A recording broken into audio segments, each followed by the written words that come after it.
Ayakları bozulan cam açma düğmemizi 3D baskı ile yeniden üreteceğiz.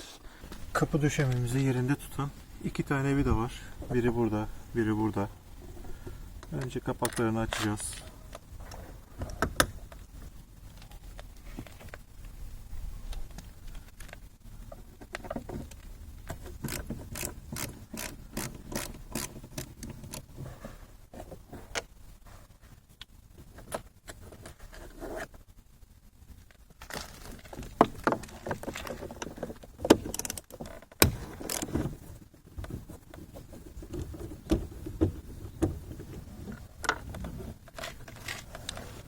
Vidalarımızı söktük.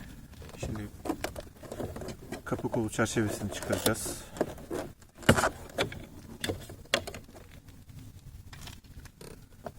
Ayna kapağımızı çekip çıkartıyoruz. Kapımızı bundan sonra sadece plastik klipsler tutuyor. Onları da çekip çıkarıyoruz. Hafif yukarı kaldırarak kapı döşememizi kapıdan ayırdık.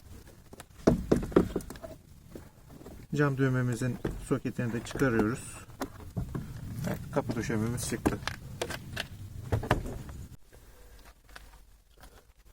Cam düğmemizi tutan 1, 2 ve arkada da bir tane olmak üzere 3 tane vida var. Onları çıkarmak için kol dayama kısmını komple çıkarmamız gerekiyor.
Evet, tüm vidalarımızı söktük ve kol dayama kısmını çıkardık.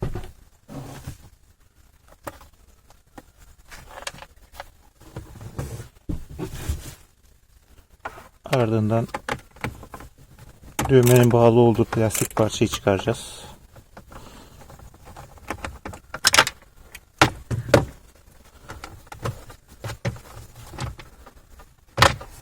Evet. Şu şekilde 3 tane vida tutuyor.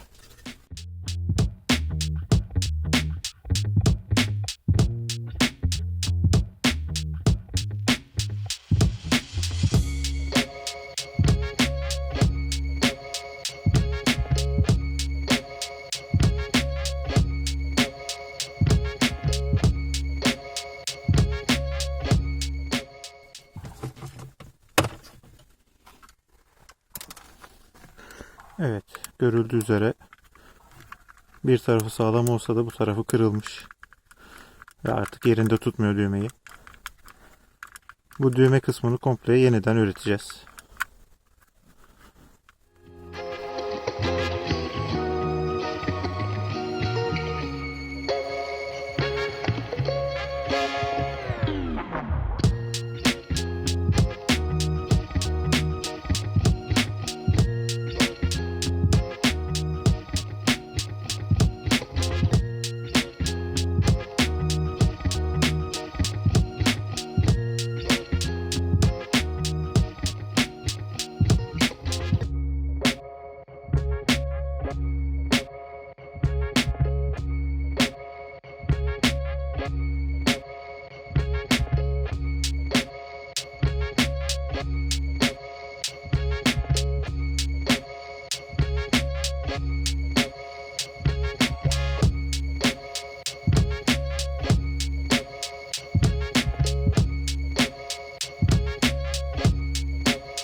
Ürettiğimiz parçayı yerine taktık.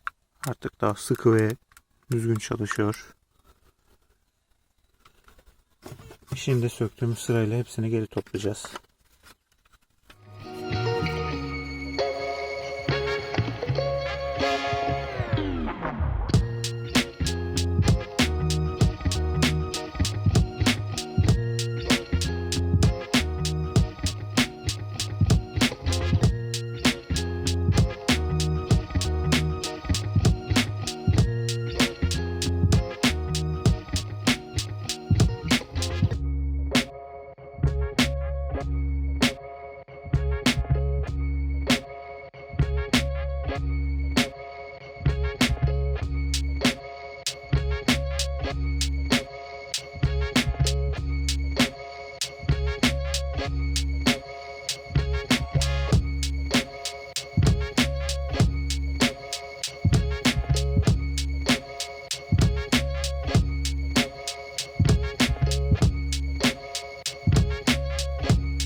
Tamir ettiğimiz cam düğmesinin soketini takıyoruz.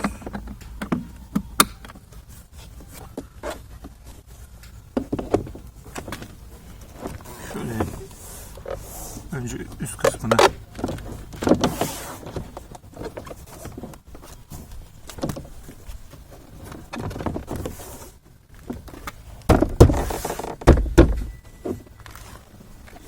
üst kısmına oturttuk.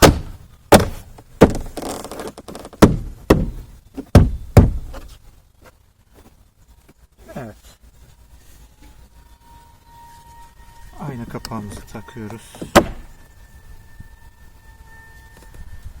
Kapı kolu çerçevesini yerine geçirdik.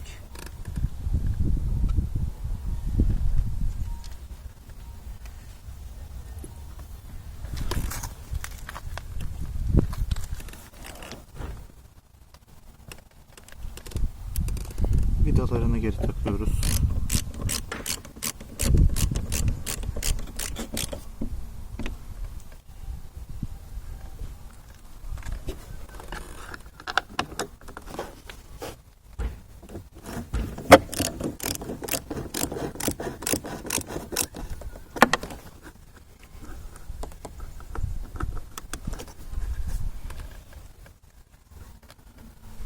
Vida kapağını da yerine taktığımızda işimiz bitiyor.